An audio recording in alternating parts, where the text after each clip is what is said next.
પંચમહાલ જિલ્લાના સેવા સદન ખાતે આવેલ જિલ્લા કલેક્ટર કચેરીએ એક મહત્વપૂર્ણ પહેલનું સાક્ષી બન્યું. જિલ્લા કલેક્ટર અજય દહિયા આઈએસ દ્વારા ધન્વંતરી આરોગ્ય રથને લીલી ઝંડી બતાવી પ્રસ્થાન કરાવવામાં આવ્યું હતું.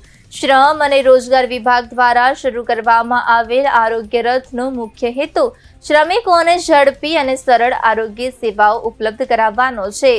ખાસ કરીને બાંધકામ ક્ષેત્રે કાર્યરત શ્રમયોગીઓને તેમના કાર્યસ્થળે જ પ્રાથમિક સારવાર મળી રહે તે માટે આ પહેલ કરવામાં આવી છે. આ અવસરે કલેક્ટરે આરોગ્ય રથમાં ઉપલબ્ધ વિવિધ તબીબી સેવાઓ અંગે વિગતવાર માહિતી મેળવી હતી.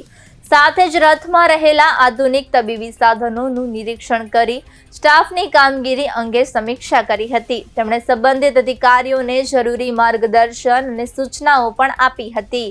કલેક્ટરે તમામ મેડિકલ ઇમરજન્સી વાહનોને 108 એમ્બ્યુલન્સ સેવા સાથે સંકલિત રીતે કાર્ય કરવાની સૂચના આપી હતી, જેથી આપાતકાલીન પરિસ્થિતિમાં લોકોને સમયસર સારવાર મળી શકે. ધન્વંતરી આરોગ્ય રથ દ્વારા શ્રમિકો સુધી આરોગ્ય સેવાઓ પહોંચાડવાનો પ્રયાસ જિલ્લામાં આરોગ્ય ક્ષેત્રે એક મહત્વપૂર્ણ પગલું માનવામાં આવી રહ્યો છે.